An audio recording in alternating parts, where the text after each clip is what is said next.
delete that, Khaleesi. Wait, I can't make another correction.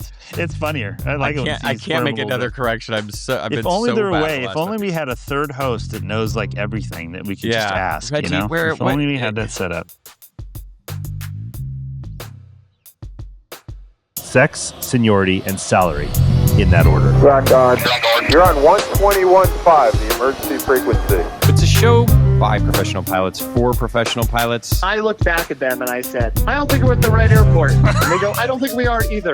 Each episode, we bring you fascinating conversations with industry experts. I think I should be a go-to on how to deal with 63, 64-year-old men. You're going to chase it like a dog chasing a school bus. But we're not just about the serious stuff. We're here to have fun. Currently on an overnight in Orlando, and this is by far hell. This is the worst place on earth. It's a whole thing. The 21.5 Professional Pilots Podcast is your destination for everything aviation, whether you're cruising in the flight levels or just starting your journey.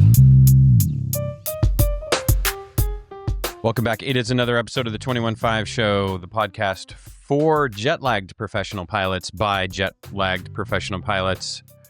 My name is Dylan, and I am, of course, joined by my co-host. Of course. Travel companion, Maxwell. Hello. Hello. If you listen to the last show, we mentioned we were going to go travel abroad for a little adventure, and we did.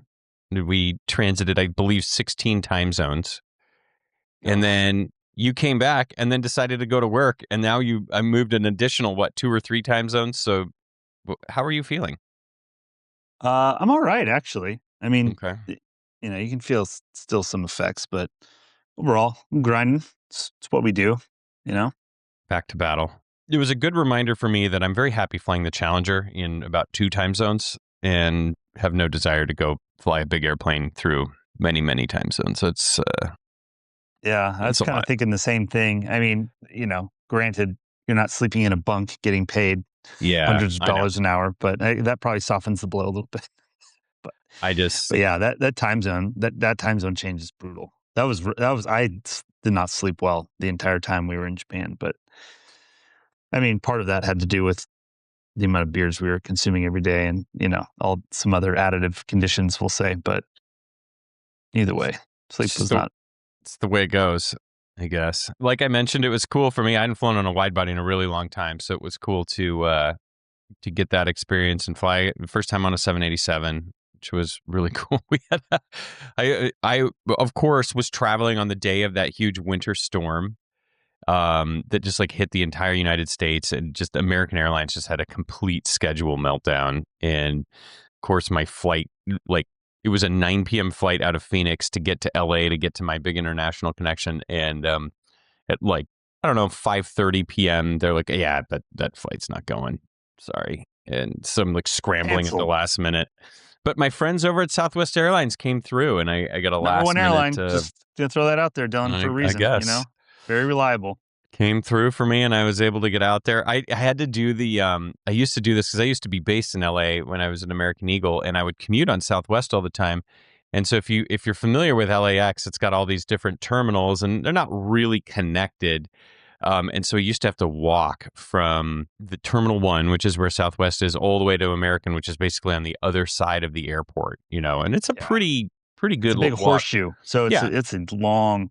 I timed it because I did the same thing one time, flew on Southwest and then connected to, I think, United International. Yeah. And I did start the indoor walk or whatever on your watch. It was over a mile.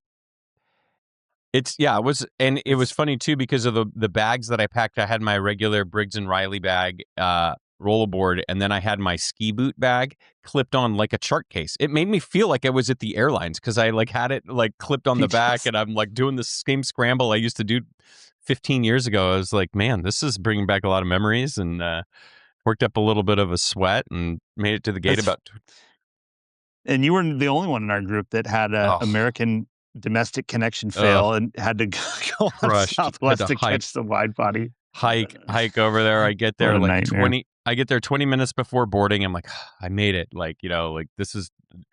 I get on the plane, sit down, and then as we're bored, I'm like, why aren't we pushing back yet? They're like, oh yeah, one of the pilots hasn't showed up, so we're gonna call out a reserve.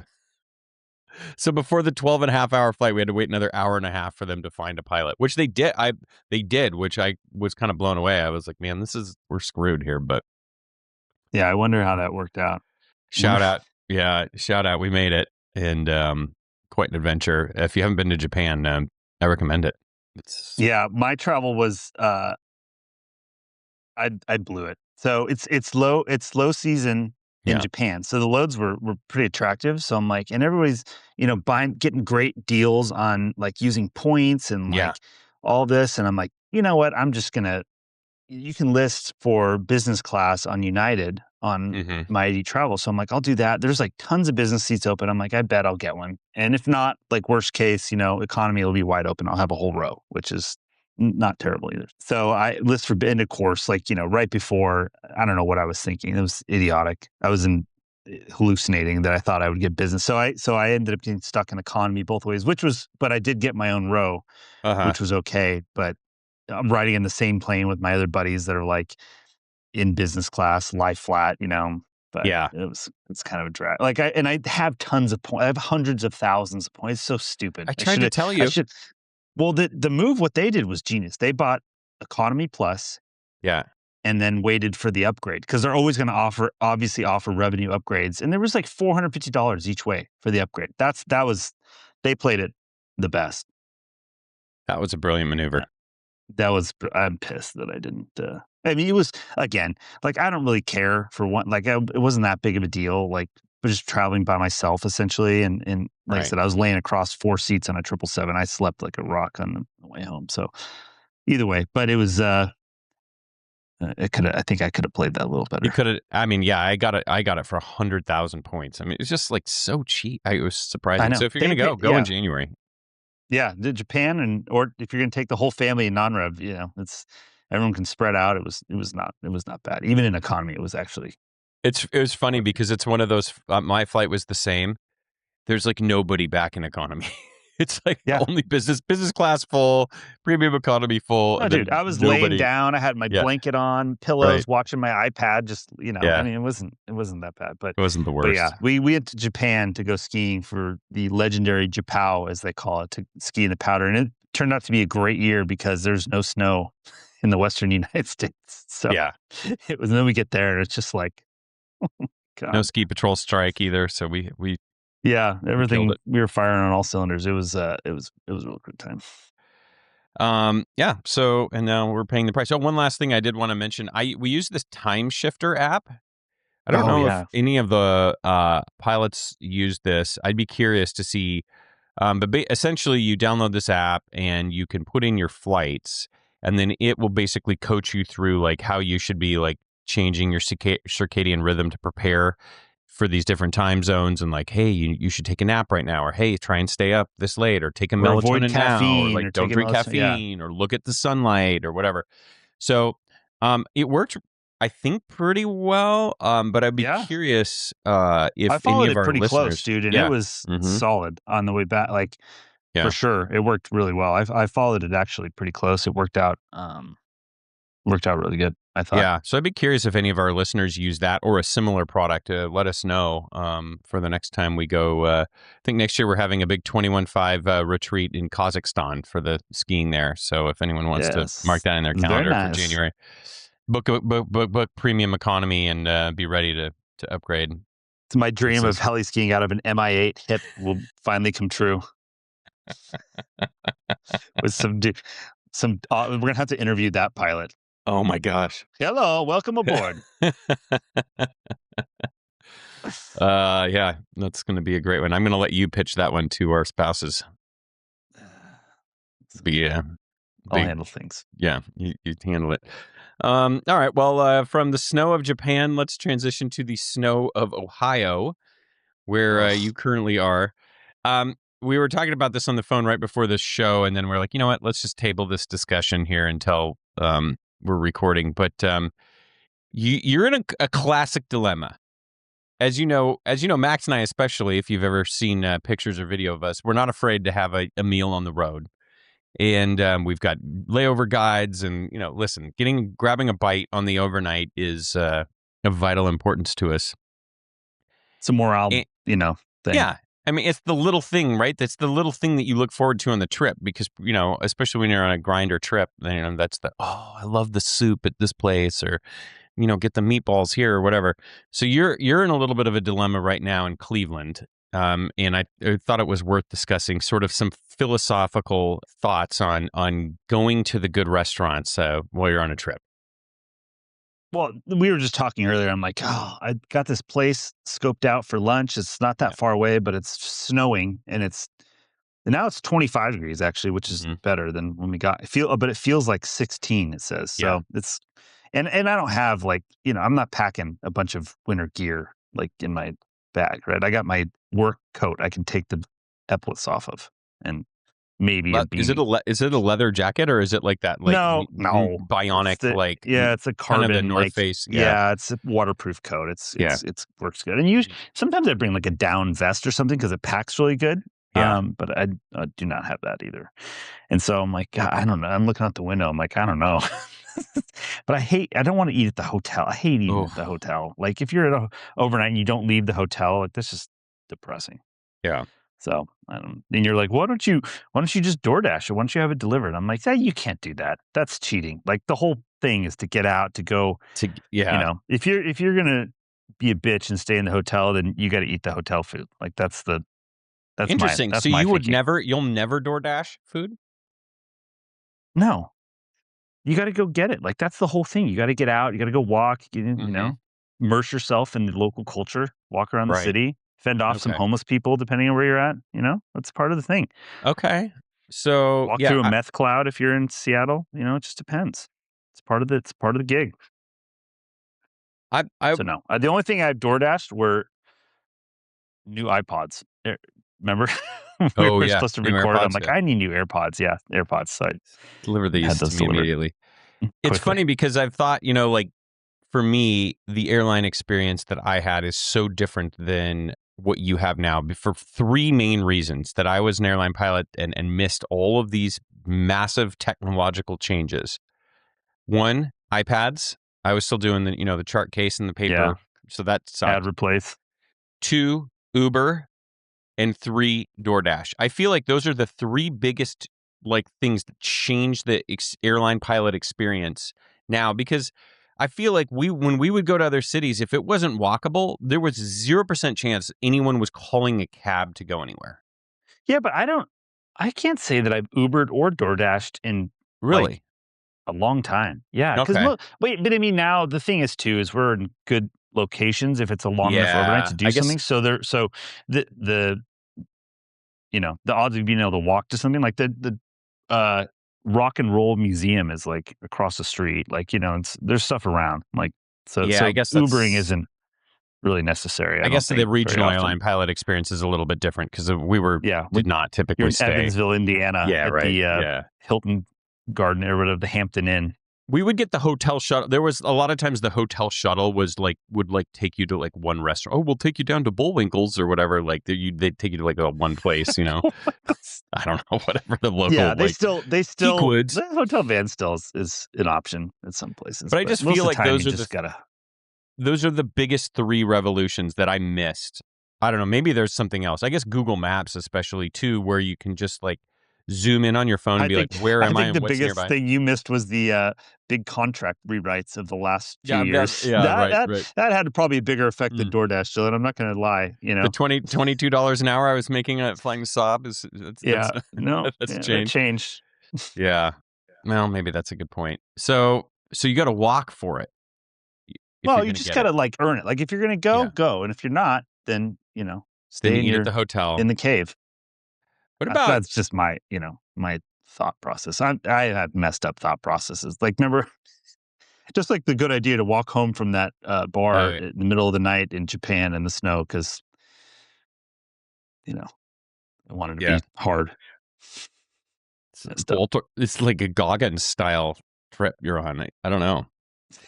What about how many times in your career have you ordered room service? Dude, I can't think of a time on a work that I did. I can't think. Well, but to be fair with the DoorDash and the room service situation, like during the heat of COVID, oh yeah, like I was true. out. Like remember, I took that extended time off deal, and I punched out for that whole most of that. I do remember I was wearing a mask, and I did fly around a couple of empty airplanes on a revenue flight where like literally no passengers showed up, but it was right before I punched out. And I can't remember if the restaurants were all closed at that time or not. But I mean, I know a lot of people were. I mean, Southwest provided the premium DoorDash subscription to all the employees during that time because the food was like a major issue, right? Right.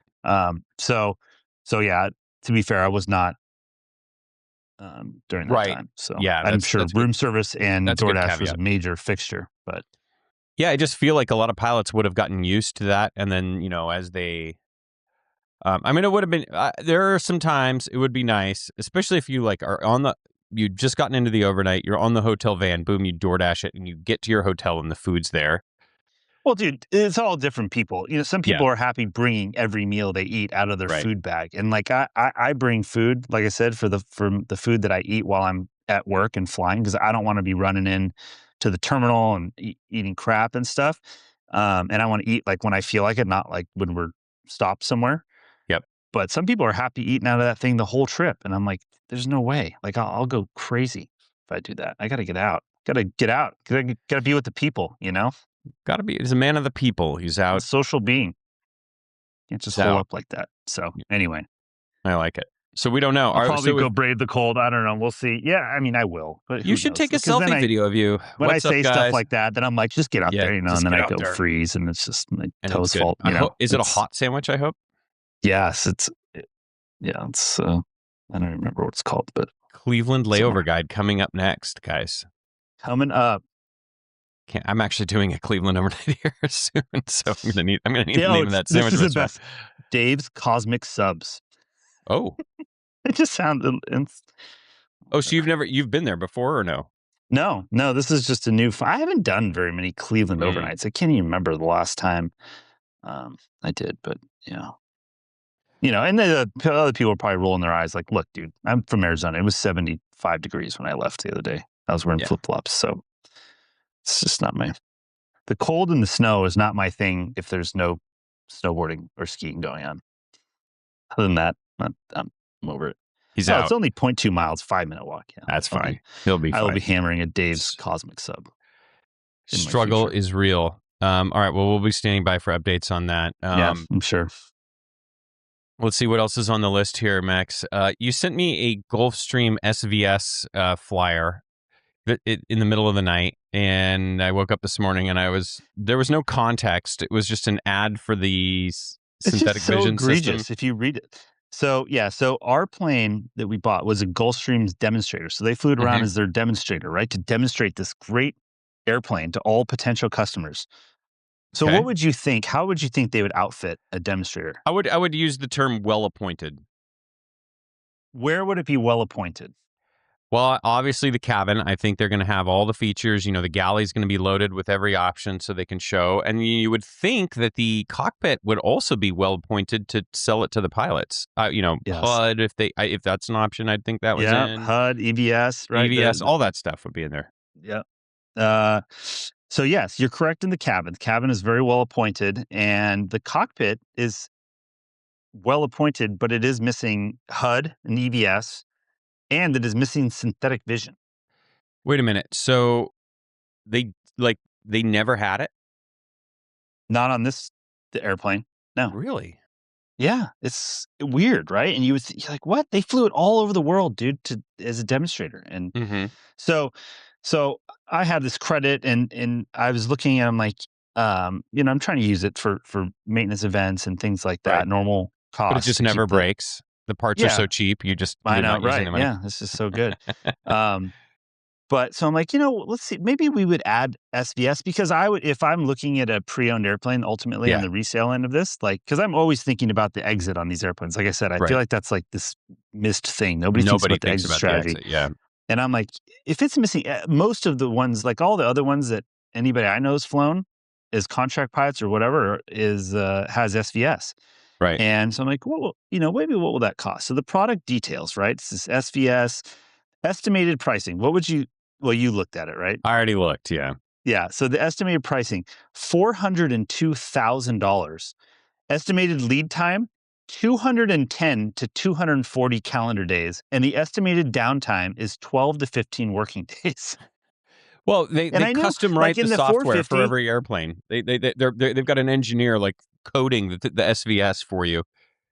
Yeah, and the thing was funny was I remember in the 450, I had been told that it was just a software upload. Yeah, like all the hardware was there, right, and it was also just ridiculously expensive, hundreds of thousands of dollars. It's horrifying. And this it does say there's a synthetic vision module, so there's an actual component and some software. Yeah, and various installation kits and hardware. But dude, $402,000, and you need 210 to 240. That's over 6 months, like of lead time. Like, telling you, they're writing the software for each plane individually. $402,000. I'm like, I wrote back our director of maintenance that sends to me. I'm like, if I didn't know better, I would think that you were joking, like that you made this as a joke. Like, how can you? I would love to. I need to call the Gulfstream rep and be like, yeah, could you just tell me a little bit about the SVS system? Just just the basics. What's it cost? What's the lead time? And just laugh at it and be like, how can you say that with a straight face? Like, what? So anyway, this is the part of business aviation. It gets me all spooled up and like the Challenger has its standard, Max. Just I think we got to mark that one on the Challenger side. Is it standard? Really? Yeah, of course. Yeah, absolutely. Well, I will concede to that. I will give you the point on the Challenger. At one point, I'm not sure where we're at on the tally. But you know what? I think I'm just going to stick with the SVS that's on my iPad for the subscription of $100 a year. I'd be curious what listeners use SVS for. Mainly. Here's the thing that you don't have it at Southwest, right? So you don't fly with it. Oh, I guess your Cub has it. Of course, the cheapest airplane of all. Oh yeah, the Cub crushes. Of course, it has a million. Yeah. The main thing I like it for is landings, where you can just put the flight path vector right on the runway, right? And then as you're coming down, then if you keep that FPV right on the runway, then all your crosswind corrections, everything works out. Dialed in. Beyond that, I don't fly into the mountains a ton. I guess that obviously if you're running the canyons up in McCall, I guess, but like I don't know. And the Cub obviously, like, it's more valuable, I think, when you can't see outside. But even then, like, come on, $402,000. Give me a break, dude. But I'd be curious if we've got some listeners that have some, like, what argument would you make? Here's the other thing too. I don't know. Like I said, I should call the sales rep and see. It seems kind of expensive. Could you just detail me all the? There is another good various benefits. There is another valuable benefit, I think, too. I don't fly on a lot of airports with multiple runways, but it is a good cross check when you have to make sure you have the correct runway loaded in to the FMS. So I know there are some operators that, when they pull out into the lineup and wait, they're confirming that the SVS is showing the runway and that they're on it, and that's a good cross check that, one, you're on the correct runway, or two, you don't have the wrong runway loaded. So I think that's another valuable tool for SVS. I think SVS is one of those things where you have other things, TCAS, JIPWIS, right? That was very valuable, have been mandated by law to be on all airplanes, and that whole thing. SVS is not one of those. Like, and that's funny. It's Southwest. A lot of the airliners we fly, over 4,000 flights a day. We seem to survive, right? And no airline. Yeah, it's funny because no airliners have it. I think, and I bet I've had to make a lot of corrections, and I've got to make another one on stuff I've said in the last few episodes. So I don't want to put my foot in my mouth. I think there's also some way you can use SVS to get lower minimums, I believe. SVS? No, EVS, I think, not SVS. I don't think. Yeah, but I could be wrong. Delete that, Khaleesi. Wait, I can't make another correction. It's funnier. I can't make another correction. If only there were a way. If only we had a third host that knows like everything that we could just ask. If only we had that set up.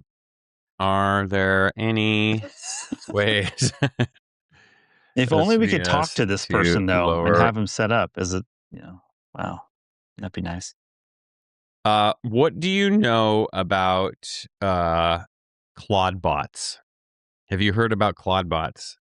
I know that they're setting up their own social networks and communicating with each other and referring to my human as this and trying to figure out how to break into their password app to we're almost there. It's about to happen here. All right. Reggie says you can't use SVS to get below minimums. I don't think so.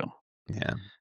Sorry about that. It's EVS. Now you have to explain what the Clawdbot is to everybody. Well, it's just interesting because I think, AI we've talked about before, and it's polarizing right now, and some people hate it, some people like it. And we're kind of at this point where it's like it can do some cool party tricks and it is useful, but it's like, is it making your life better yet? It's like, well, it saves you time. It can. Like, think of how much stuff you Google now versus just asking AI. Like, right. That's right. But it's like everyone's complaint is like, yes, AI is writing books and making music, but like, let me know when it can do the dishes. Like or mow the lawn. Like that's kind of what everybody wants. But anyways, kind of the next step here is these Clawdbots, which are like these AIs that people can put on a computer, and then it can do basically anything on that computer that you could do. And so now these people are like making these own little like Mac Minis. It's your personal AI. It's like your own personal AI, and it can, hey, go buy me an airline ticket. Okay, it'll do it. If you give it a credit card, and so it can be like extremely useful, but also incredibly dangerous. Like people are giving it access to their emails, and it can like write emails, and like, so you can sort of see it's the next iteration of what's happening. Kind of alarming. Yeah, it's very frightening.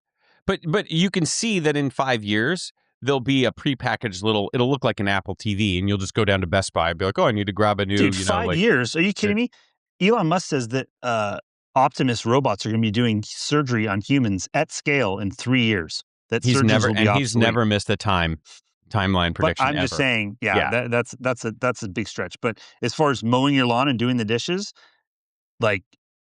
Optimus is going to be there. Those kind of bots will be there soon. But yeah, I'm just saying, like, soon you're going to go buy a little box, and it's going to be your personal home assistant, and then it's going to be crazy.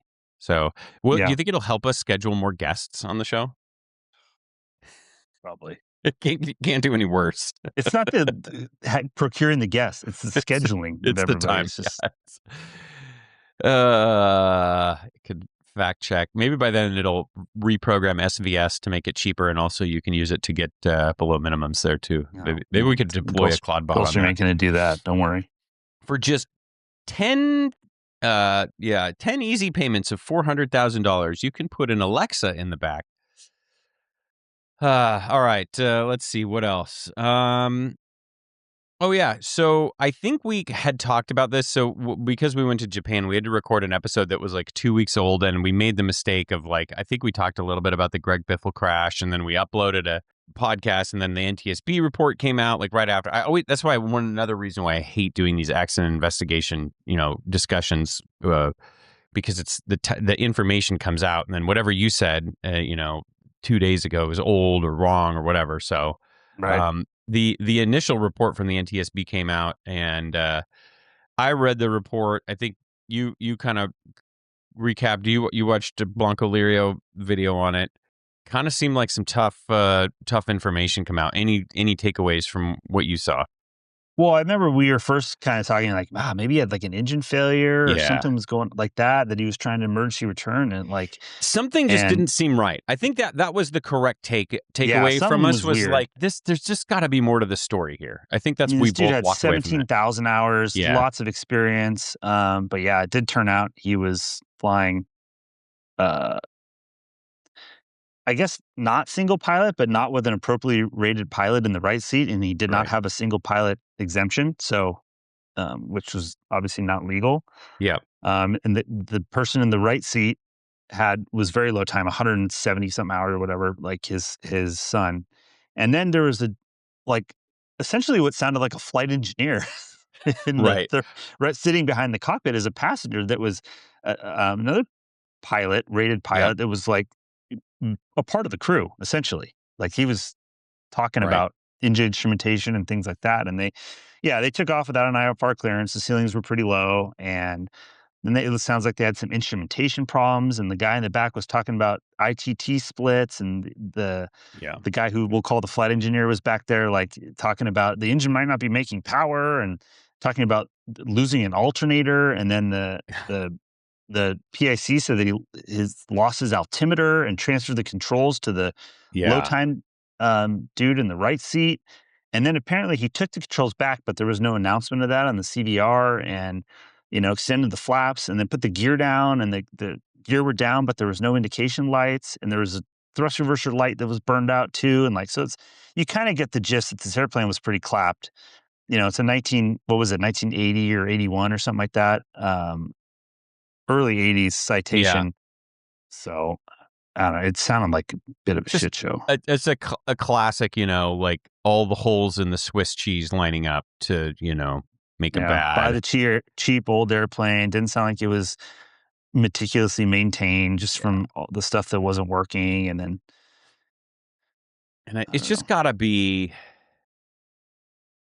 it's funny because when we started our career, we were the guys flying those light jets, and it's just so funny, like trying to remember that mindset of the owners who are operating those light jets may not have the budget or choose to spend the money on those planes. And, fortunately for you and I, we're kind of have moved on to bigger and better operations. But that to me was kind of the standout. Full time. Well, I guess you kind of maybe you kind of did, but full time for those, it was always when we'd show up to like a contract trip. Yeah, this guy was too cheap to hire pilots now, and then we're like, you kind of get the feeling like it's just. I just forgot about that, that's still a part of the industry. And unfortunately is that, there are those operators where, that's a consideration, and who knows, and maybe that wasn't a contributing cause to this, but it reminded me of those situations, especially in those light jets, of just like, ooh, we can, save a little bit of money here or whatever. Yeah, and it's interesting too. I always think like the retired airline pilot this guy was, I think, a Delta guy for many years, and you go from that mentality of, with all the support, and you don't fly with stuff that's like broke. You get it MEL'd, and it gets fixed. I don't know, just the way the airlines operate versus the vibe you get here with this operation. It would be hard. It amazes me that people can slide into that and do that stuff. Well, here's the other thing. Here's the other thing too, that, people, of course, everyone always says, oh, you don't have a dispatcher, you don't have, maintenance, all these things. But here's the other thing that no one really talks about, that retired airline pilots have never had to deal with. And that's the guy writing the check in the back, potentially breathing down your neck. And you guys never really have that. Yeah. No, you're never really under any pressure from a specific person. I guess your chief pilot, I suppose, but I don't think there's a ton of chief pilots that are, out there, holding a gun to your head, being like, you better, take off, whatever. Like, yeah, but the thing is, dude, assumably, if you're a retired airline pilot, especially nowadays, like, you're not also under the financial pressure of like, I better do this or I might get fired, and then how am I going to feed my kids? Like, you're not under. That's the like. If you're retired and you're just flying to keep flying, you're like, oh, whatever. Like, it's not worth dying over. What do I care? I'll just go play golf instead. Like, so it's hard to justify. And again, I don't really hesitant to ever like blame anybody for anything in an accident until all the facts of what actually happened and the final report comes out. But what you can say in this instance is that before they ever left the ground, like those are some. Right. They were flying illegally. And the problem with that too is if you do that and you're doing something that's not legal, when something bad happens, that affects your decision making about, then you're going to try and hide it. Maybe you're not going to pick up an approach, they're trying to pick up a pop-up clearance and they couldn't get in because the controller was busy and they're scud running around. But I'm just saying, even then, like if rather than declaring an emergency and going out and running the checklist and doing the whole thing, knowing you're going to have a spotlight on you, maybe you're going to try and do something more low key, because that if somebody gets the magnifying glass out and you make a big thing about whatever happens, like you're going to have to answer some questions that you don't want to answer. And that's part of the thing too, that I think in the back of my head. But, in this case, I think that a bunch of things were happening in real time at the same time. And I still can't figure out, it's not really apparent though why they crashed. Like there's a lot going on, but I mean, to me, the kind of the most revealing thing was that when they started talking about maybe some instrumentation issues. Yeah, but they got lined up with the runway. Yeah. Right. The airplane ended up coming to rest on the runway, even though it impacted the ground prior to the runway. So you're lined up with the runway. The ceiling was like about little less than 3,000 feet broken. Right. So they're low enough. They're visual. Airspeed was like around 100 knots plus or minus, it was 107 to 93, I think is what it said, like at the very end. So they're in the zone, like speed wise. They just got low and hit the trees and then hit the ground. But the question is, why were they low? And that's what I'm trying to understand. Because your instrumentation maybe not be working, but airspeed is under control, and the rest of it you can look outside. So I'll be really interested to see what the NTSB comes up with. I wish I didn't have to wait a year. Yep. Well, guarantee that we'll record an episode, and then the NTSB final report will come out the day after we record. So that I can promise. And sometimes I feel like the other thing I'll say is sometimes I feel like when you're in an airline environment for that long and you're running things the way the airline does, and then you fly this, quote unquote little jet around. Right. This guy was on the A350, right? Probably when he retired, and then you go to fly in this little Citation around. I think sometimes people don't take it as seriously as they did. Flying the heavy metal, and it's like, it hits the ground the same as anything else, and it's the same as flying anything from my. I was just gonna say a GA fabric airplane, Cub to anything. Like you have to take it seriously because you're a wrist flick away from death every time. When you're close to the ground or whenever, it's like you just. And that's what I focus too on flying my little airplane. I think I consciously think about that all the time. I'm like, this is like, it's fun and I'm doing this just for fun and yada, yada, but this is serious stuff. Like you can die doing this at any time. Like it's that serious. And that always has to be in the forefront of your mind, no matter what you're flying. If it's a glider or a freaking 747, it doesn't matter. Like the flying of airplanes is serious business. Absolutely. Yeah. That was a tough read. There was just. Yeah, it's unfortunate. And there's just really a lot going anytime on. That stuff happens. It's just so. All right. Anything else before we get going? No. Let's do it so you can get to Dave's Cosmic subs. Yeah, quickly. Brought to you. All right. Well, the reviews and comments are up next. A lot of chatter on YouTube, so I thought we'd turn over there. First, I got to do a mea culpa. I screwed up, like I mentioned before. I've put my foot in my mouth every episode at this point. It seems like I mentioned Gleaming the Cube, and I said it was Christian Slater. I mixed up Christian Slater and Val Kilmer. I didn't even catch that. Yeah, I know. What was funny because in the moment I said that, I was like, I didn't say that right. I mean, they kind of look similar, and even when you're watching the show, they're like, oh yeah. But Helio Slow 9244 was on top of it. He said, "Did I hear that right? Christian Slater was Iceman? Must be really late." R.I.P. Val Kilmer. He's right. Thank you for calling me out. It doesn't still go watch Gleaming the Cube, but yes, that was not Iceman skateboarding. My bad. Tony Har 737. The musing is why I come here, and I love a good rant. Can you have a regular rant spot? There's so much to rant about. Don't even get me started on the airspace changes near my local airport. He's based in Sydney, Australia. Also, speaking of Australians, we saw a lot. We saw an unexpected amount of Australians on our trip to Japan. Turns out very few Japanese people in the ski town. We were like, oh, we'll be immersed in the culture. I called the ski rental place. He's like, oi, it's Rhythm Rattles. Hey. I'm like, what's going on? Yeah, it's all Australians. Working there, skiing there, everything. It's all Australians. Crazy. Turns out, you know why? Because it's the same time zone, they said. Yeah. Now I know why. What did they say? It's like a 9-hour flight. It's like a 9-hour flight at the same time zone. It's key. That would have been nice. That would have been nice. All right. Next one comes from Eduardo Abreu Council. It says, hello, just came across your channel, subscribed, some interesting points raised. However, most of the contents of we're talking about the NBAA ops manual, episode, apparently. It says most of the contents of the NBAA manual are already contained in company operating manuals and manufacturers' FCOMs. So who is the NBAA target audience exactly? I think this needs to go a lot further. Business aviation needs to migrate towards competency-based training and assessment, like the better airlines. Business aviation training is massively behind airline training, even in good operators. I also think business aviation training providers need to treat pilots on recurrent training as students rather than clients. Be more strict. Cheers. Happy flying.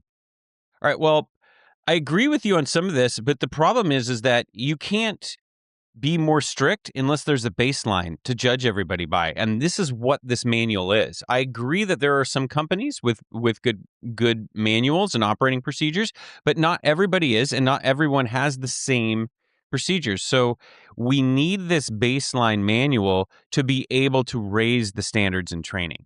So it's like you keep with the cart before the horse. So I agree with everything you're saying, but I think this is a vital part of the way that we raise the bar.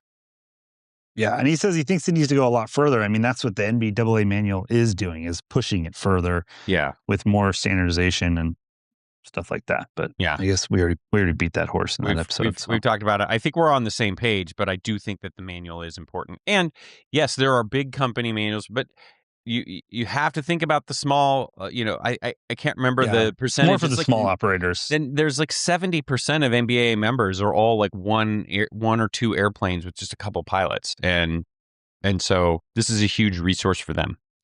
Yeah. Great comments from YouTube. If you've got a comment for us, you can leave a review on Apple Podcasts, Spotify, or YouTube, wherever you like. Shoot us an email with your mailing address, and we'll send you a sticker as a thank you. On to the mailbag, Max, which is, of course, brought to you by our friends at Advanced Air Crew Academy.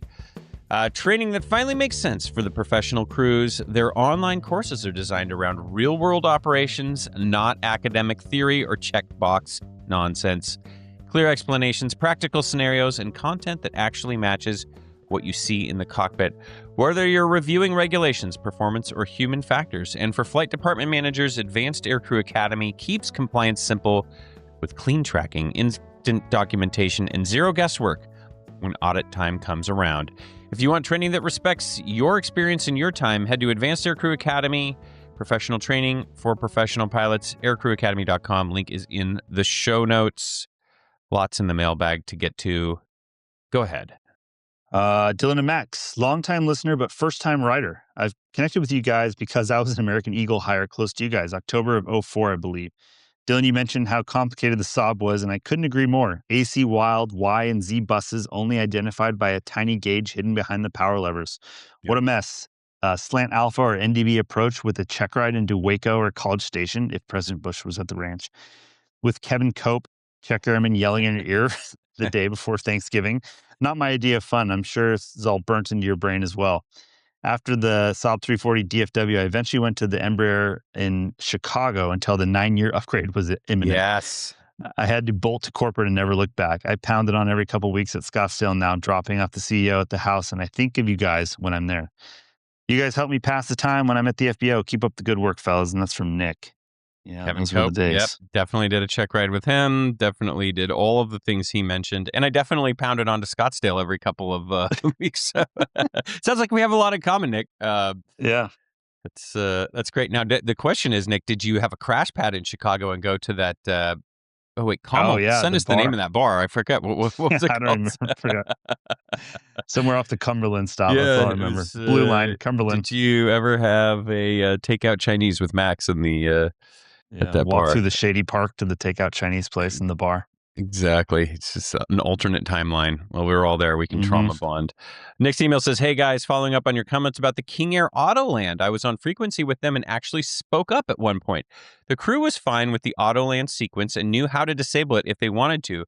The sticking point was that the sequence wasn't letting them change frequencies, so they were looking for help on 21.5 in changing it. I spoke up telling them, based on a demo of the system I saw a couple of years ago, that they would be unable to change anything without canceling the whole sequence.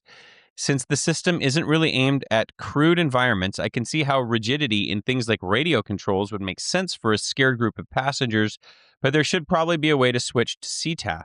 They ended up landing with all the comms on 21.5. There's a recording of their questions, and my answer is on one of Max Trescott's various podcasts, and that's from Anonymous Aviator. Very interesting. Yeah, I mean, he brings up a good point. Like, it wasn't designed to be, or, I think when the engineers made it, they weren't thinking, like, oh, there'll be pilots a crew-monitored Autoland. Yeah. It's supposed to be a crew slumped over Autoland, I think was what the design philosophy was. But it's interesting. I mean, this raises a lot of, I would love to hear the discussion in the conference room at Garmin about this whole thing. Yeah, I mean, you have to think, obviously, first of all, like, that, kudos to Garmin for a system that works. But yeah, that's the problem. It's the same thing. It's like what they talk about when they go back to self-driving is, the bread and butter stuff is easy. It's the edge cases that are always the problem of figuring this stuff out. And that's the issue you get here is an edge case, and then there'll be another edge case, and then, and so it's, what if there are no airports with weather, that are the acceptable minimums? Then what does the Autoland do? So just all of those like scenarios. That's just like you're not going to be able to think of every single thing, but interesting. Love your show. Midlife career changer who just landed my first jet gig flying the CJ3 and M2 for Jet Nexa. I own a motorcycle shop and have been in power sports for the last 25 years. Started my private pilot in 19. Would love a few stickers to put on my iPad and my new crew luggage. Went with Luggage Works. Ooh. I'm an SIC support instructor at FSI, which is how I landed the Part 135 SIC slot at only 660 hours. Love the content and advice. All the anecdotal stories keep me motivated to get into a real professional cockpit. Thanks, guys. Jet Nexa is based at IWA, so maybe we'll run into each other if I'm commuting through Phoenix to headquarters. All right. Congratulations. Okay. Yeah, good work. Yeah, I think that's a great, that seat support program at Flight Safety is incredible and a good option for a lot of folks. Good job leveraging that. Next email says, hey guys, listening to your latest conversation about the special edition 21.5 GMT Globemaster reminding me of something Max said long ago. I vaguely remember Max mentioning a group of Southwest pilots going to Breitling to have a special run of Southwest-themed watches. Whatever came of this, if things are moving forward, can you explain the process and your opinion of it? This sounds interesting and could be something to bring to the big three carriers as well. On a similar note, what sort of events would be appropriate to wear said watch? Sounds like a cool aviation thing, but could quickly become the latest in a long line of pilot douchebaggery brought to you by the influencers. Thanks again for the show, guys. Keep up the great work. And that's from Keith. This has really generated a lot of interest. It's surprising to me. But the only thing I saw, let's see here, was a post on this Facebook group from September of 2025 that said that, and like, there's no update. Nothing is, I'm looking in the comments so I don't know. It seems like. So what was the post? A post said, hey, I'm trying to get a group together. Oh, no, wait, hold on. Oh, okay. All right. So there's a link I found, and it's to the Southwest, the store, and it's the exclusive Breitling Navitimer 41 watch. Price $74.50, includes shipping. Tax will be applied at checkout. Blah, blah. Production lead time 9 to 12 months due to the exclusive nature of this watch. And we can only move forward with this initiative if we see a substantial interest from the team. So you put your interest level and your name and your company email and yada, yada, yada. And, that you consent to receive future email communications and initiative updates regarding the watch. So there's a link to this. We can post it if you want. So basically they need to get a group buy together. They need to show. Yeah, well, that's the thing. They're not going to run it. So the problem is, obviously there's interest, but that doesn't sound like the word has gotten out effectively. So I don't know. I'm sending you the link right now. And if you're a Southwest person, you can show your interest here. Oh, you fill out like a form. It's like a form, but I don't know if, I don't know. $7,500. Yeah. Let's get to you think every airline should have that. Well, at this point, I get it. I get it when there was 15 legacy carriers and fragmentation, and Now with only a few big airlines, maybe it's a little bit easier for them. Yeah. To make a custom watch for each airline. I feel like you would have a pretty good buy. When I was Googling this, I found a Breitling with an American Airlines logo on the back. So I don't know if that one is. I also found a Southwest Airlines Fossil watch. There's a Concorde one. I don't know. There's some pretty. Would you get into the airline watch collection game? No, I good. I have my eyes set on the one that I've expressed earlier. That's it. Right. That is all. That's it. Okay, now let's get on to the second part of his question, which I think is a little bit more interesting. Let's say you did. How do you handle wearing that watch, and what venues are appropriate for that? Let's say you're wearing a watch with your employer's logo on it. So you did have a Southwest watch. I think you could wear it around everywhere. Like, who cares? Yeah, just do it. I mean, it's different than did we talk about the Delta logoed Air Force Ones that they're selling in the Delta store? Did we talk about this? No, I don't think I saw that. They're selling like Nike Air Force One shoes, and it has the Delta. What do you call that triangle thing? A trident? The widget? No, what do you call it? The widget. Whatever that thing is on like the heel, like embroidered, and it's like Delta colors. I'm like, now, what circumstance would it appropriate to be wearing those shoes? Approximately 0.0% of the time. Wow, I'm looking at him right now. Now, your son was a prolific sneaker buyer and seller at one point. I wonder if he would be, like, if this is something you flip. I don't know, dude. I have to get him on the show and get a real 10th anniversary. Oh, they've got other branded. Wow. Oh, yeah. So, we have a mutual friend that has purchased these that doesn't even work at Delta. Oh, he has them? Allegedly. Really? Yeah. Oh, that's alarming. Okay. That is alarming. They're almost $200 on StockX right now. Oh my gosh. That's incredible. Yeah. I don't know if I could do that. Yep. That's a stretch. So, but hey, moral listen, everyone's got their thing, is, I guess. If you got a company Breitling or a company watch, wear it wherever. Company shoes, maybe not. Oh, well, listen, what do I know? I mean, I'm into watches, not shoes, so I don't know. Yeah. What do I know? Better than you go down to the lobby to meet the captain. You know, Dylan, I'll be honest with you. I'd rather see you in those Delta branded Air Force Ones than some of the shoes you've been rolling around in lately. Well, I was just gonna say, would you rather meet the captain for beers and go to the Irish pub when he's wearing the New Balances or the branded Nike Air Force? I mean, at least the Air Force Ones are a cool shoe. Yikes. I'd rather see you wearing those Delta Air Force Ones than those latest set of Nikes you've been sporting around. Oh, you don't like those Nikes? No. I sent a picture of those to my wife, and I texted to her, I'm like, I know what I'm getting Dylan for his birthday. I can't stand this anymore. What? Those are great. They're super comfortable. I'm sure they are. Yeah. Just like your Trues. They kind of look like kind of like boat shoes almost. Yeah, that's exactly. Touche, Dylan.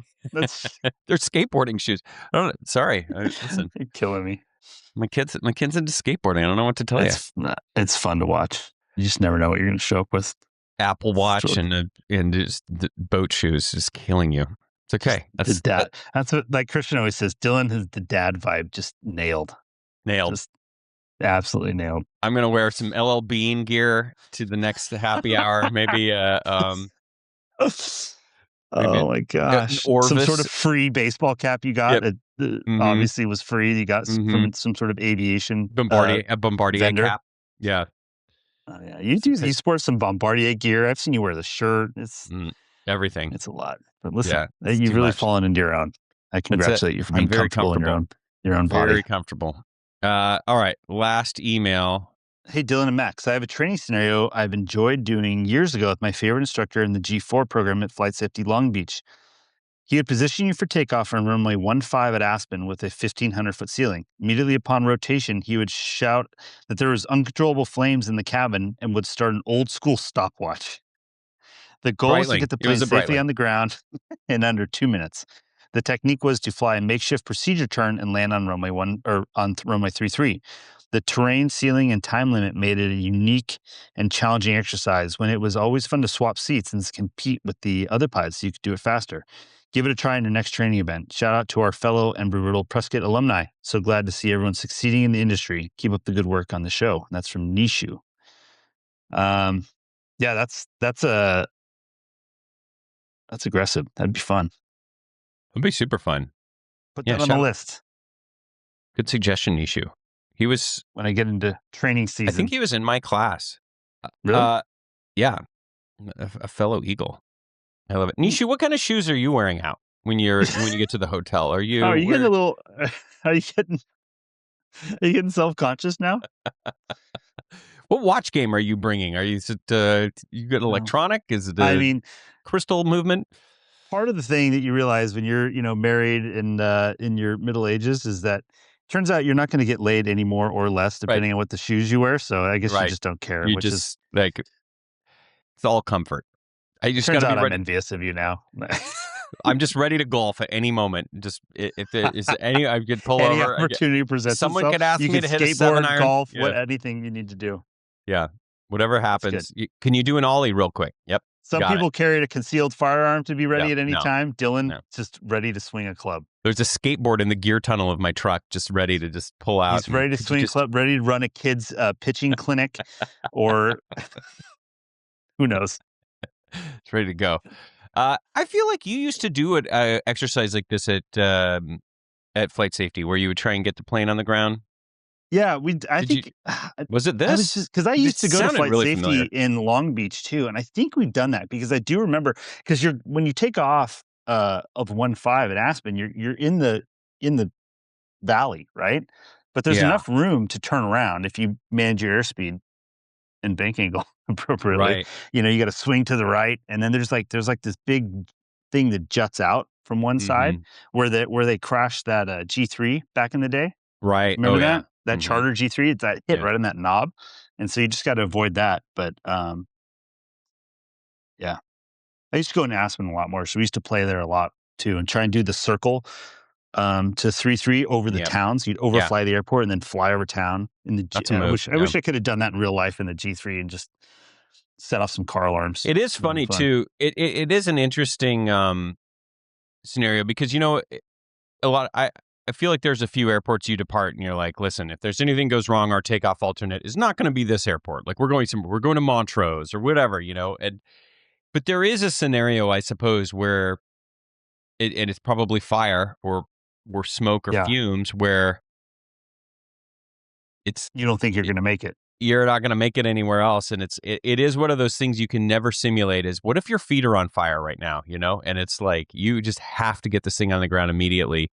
And it is an interesting scenario to think about. So I'm going to punish Kristen because sometimes he doesn't listen to all these podcasts. So when we go next time, I'm going to spring this on him. And if he hasn't listened to this episode, then in the sim. Yeah. Right. Yeah. Real life. Yeah. I'm going to just light here's a timer started. Let's go. Yeah. I'm going to light a bundle of wet grass on fire in the cockpit and say, go. It is the way to do it. Especially if you didn't know it was coming too. Where you thought, especially if you get the good smoke sim too, where you can just really start smoking things out. Yeah, I would be curious if an instructor did that. Like, let's say that you take off out of Aspen, you start pumping the smoke as hard as you can, and see how many people would go to rifle and how many people would turn around. Dude, I'm going to take it to the next level too. I'm going to use the JBL Bluetooth speaker. I'm going to get a recording of a bunch of people screaming in the back. Just slide that behind a seat and just hit play and light the smoke up. My hair is on fire. Yeah. That would be a good. I'm bleeding. Yeah. And the people choke in and like, we're dying. Would be intense. I mean, that would be intense. See how much you could rattle them. I think it would be a lot. Yeah. That's those are the factors we never think of. It was the same. And I was thinking about this yesterday. I was talking to some people. I still haven't. Have you done an altitude chamber? No, but there our local business aviation association is putting that together. We need to do that. We're on the list. Relax. Okay. we got to do that. But it's just one of those things. We talk about the mask, we do the stuff, but some of that stuff you just can't simulate, Well, I guess you can't, the altitude chamber you can, but anyways. Precisely what you're doing is simulating it. Yeah, right. But I mean, I'm more talking about not simulation. You're actually getting hypoxic. Like that's not that's happening. I guess I should rephrase that. What you can't simulate is the distress your passengers are feeling in the back. That's something we never simulate, and that's got to be an added pressure that you never think about. Is like somebody is screaming or freaking out or getting So, anyways. All right, that is going to do it for the mailbag. Thanks to everyone who wrote in. info@215podcast.com is the email address if you'd like to join the conversation. I'll be happy to read and share your thoughts on an upcoming episode. All right, Max. There's only one thing staying between you and Dave's Galaxy subs, and that is flight advice. Kalisa, go ahead and roll the flight advice music for us, and we'll get going.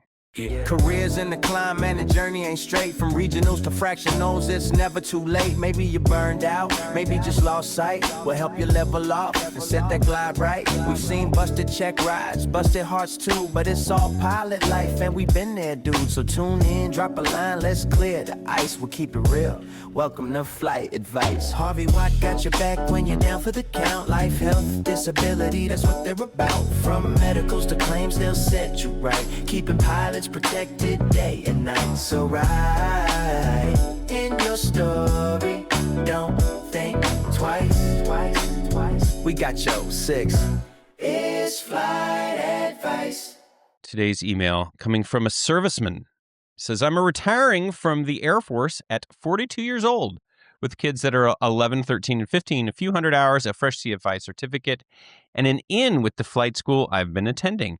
I want to get to the Asheville/Charlotte area in 5 years or so, and I want to maximize time at home while still earning enough to keep the family comfortable. While I have the hours to apply for anything, what I hope will set me apart from other candidates is 3,000 flight hours as a C-130 navigator, a master's degree in military history, still, 20 years working scheduling, training, depot maintenance, flight test, SOP development, airfield management, safety, mishap, investigations, etc.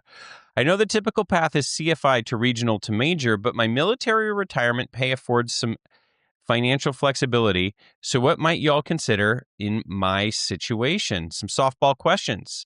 I'll be applying to PSA and Piedmont cadet programs because they have a clear path to Charlotte.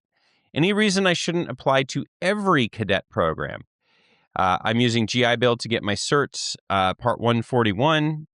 I think that it's worth the squeeze to get. Do you think it's worth the squeeze to get a second bachelor's in aviation? Seems like restricted ATP eligibility isn't valuable considering regional hiring minimums lately. Third question is, my entire adult life has been in the military. What does networking look like on the outside? Great show. Really appreciate your work. If you're still mailing out stickers, I'd gladly put one on my windshield.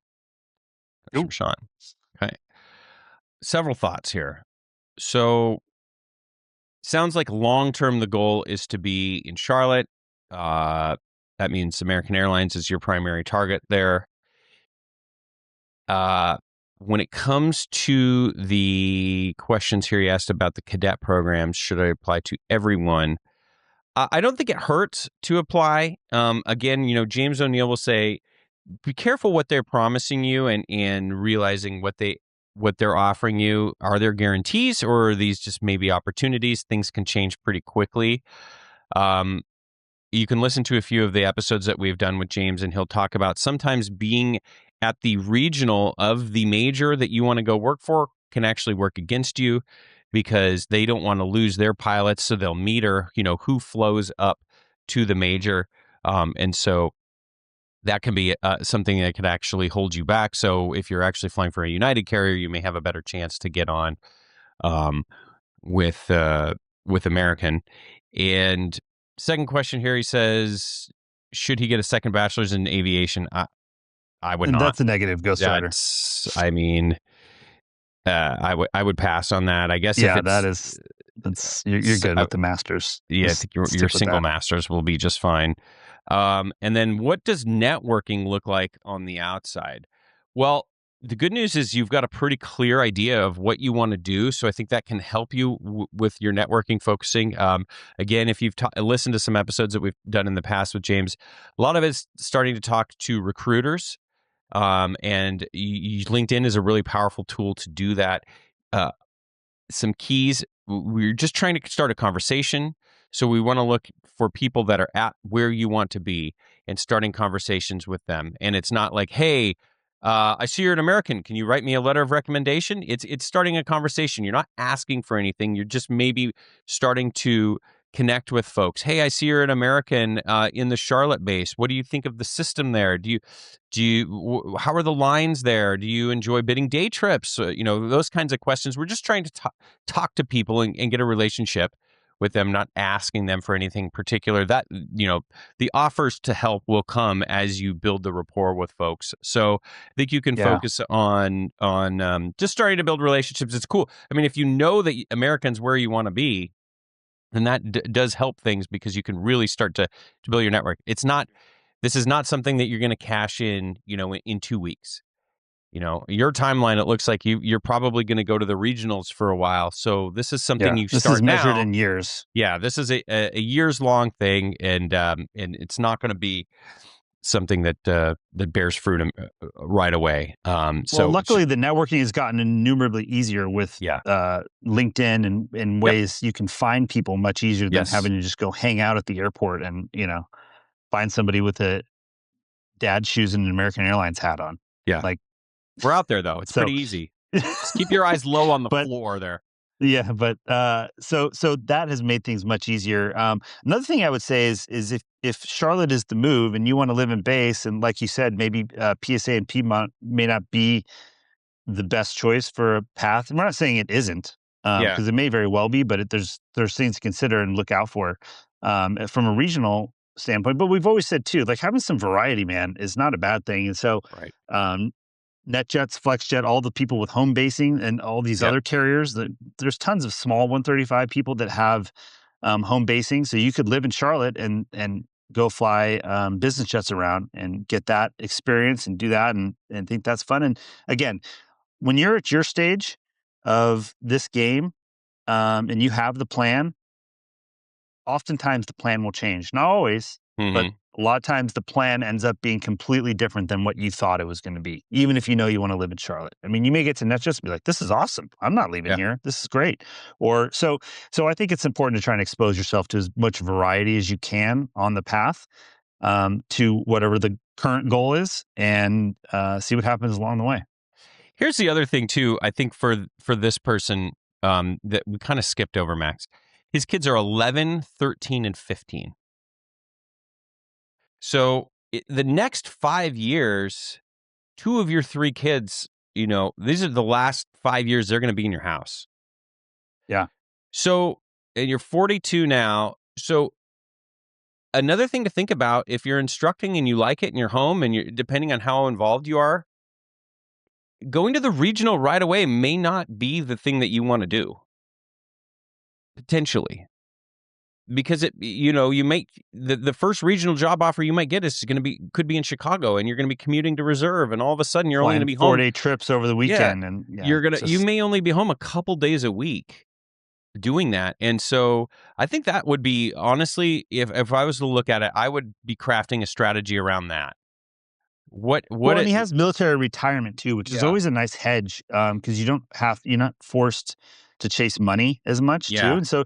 If you CFI and it would be good to get to Charlotte and CFI there as soon as you can, because then you're in that market and then you start to meet people and then maybe you could fly for whoever. But there's you fly for the Department of Transportation in North Carolina and you're home every night, and flying a King Air around. Who knows? There's all kinds of jobs that you have no idea that exist until you're in the market and at the airport, 5 days a week, and you learn a lot about what's out there. And again, like Dylan says, dude, the hardest part of this job by far is being gone.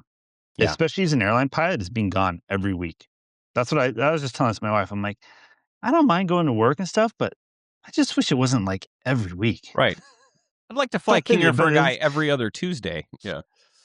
And, most people, but it's just, being gone and missing, you will miss stuff. You just do. No matter how senior you are and how good your schedule is, like, you still got to find, at least 2 nights a week that you're going to be gone unless you're, flying day trips or whatever. But So honestly, we should have started with that. Honestly, I kind of breezed over that. But with that narrow window of, just a few years left of your kids being in the house, and I don't know what you did in the military and how long, how present you were, and what everyone's situation is different. So maybe you look at this and you say, look, the next 5 to 7 years are the most valuable that I've got.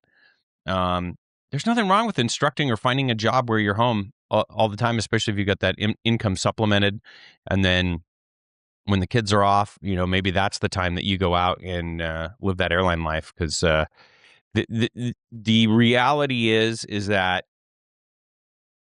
once you start on that 121 path, there are going to be a few brutal years ahead of, being at the bottom of the seniority list. And it's tough because that first couple, maybe that first year at the regional's tough. And then you move up. Oh, now I'm a captain at the regional. Okay, now I got to go back to having a lousy schedule. Oh, now I got hired at the major. So, maybe 3 out of like the next 5 years could be kind of lousy because you're going to be at the bottom of the list. So that is another thing to consider.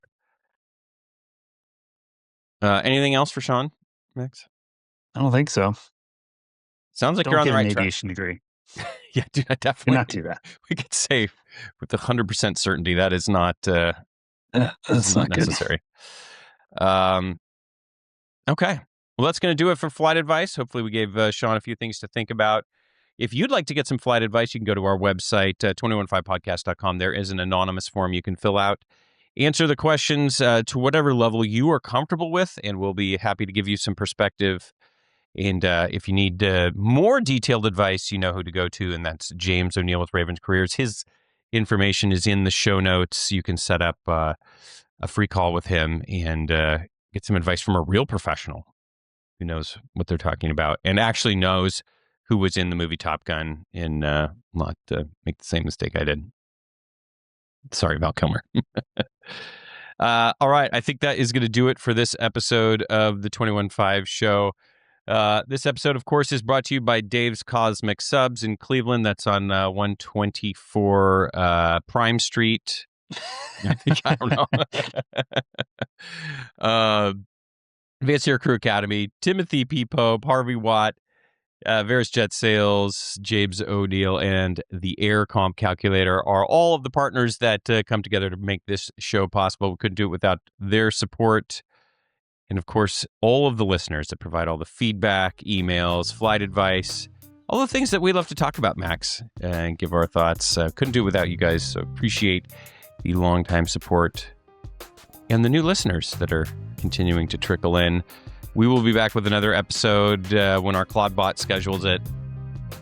Until then, remember, flexibility is the key to air power and footwear. We'll see you next time. Never DoorDash at the hotel. See you. Yeah. Jet lag still heavy, but the mic stay warm. 21.5 in effect. Weather the storm. 16 zones cross, Japan to the land. 787 wide body, beer in the plan. Snow hitting stateside, schedules off track. Southwest saves the night, shout out, we back. Economy dreams, business class lies. Points too cheap, lesson learned mid-skies. Ski boots dragging through LAX halls, old airline flashbacks. Terminal crawl, J-PAL snow falling, no patrol strike. Australians everywhere, same time zone, lifetime shift the buzzer. Circadian math, melatonin cues, trying to smooth the path back to Ohio. Cleveland ice bite, hotel food trash, gotta earn that bite. No DoorDash shortcut, you walk for the sub. Dave's Cosmic calling, man of the pub. SVS fly, hit the inbox late. 400K just to paint terrain. 6-month wait and the plane down long. Meanwhile, the iPad doing it strong. EVS head tugs, resale debates. Business aviation, learning from its mistakes. Swiss cheese stacking, light jet pass. Cheap planes bite when the margins crack. Autoland quirks, radios locked. Edge cases hit when the system talks. AI dreams, Clawdbot scheming away. Buy tickets, mow lawns. Maybe someday, mailbag heavy. Eagle days, flash, Saab buses, curse, DFW crash pads. Career advice. Kids grow fast. Time at home worth more than a dash. It's the frequency, pilots tune in and vibe. 21.5 where the pros come alive. Checklist, jet fuel, and stories that fly.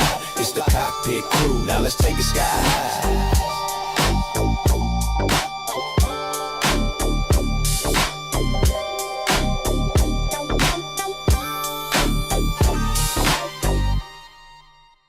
The statements made in this show are our own opinions and do not reflect, nor were they under any direction from any of our employers.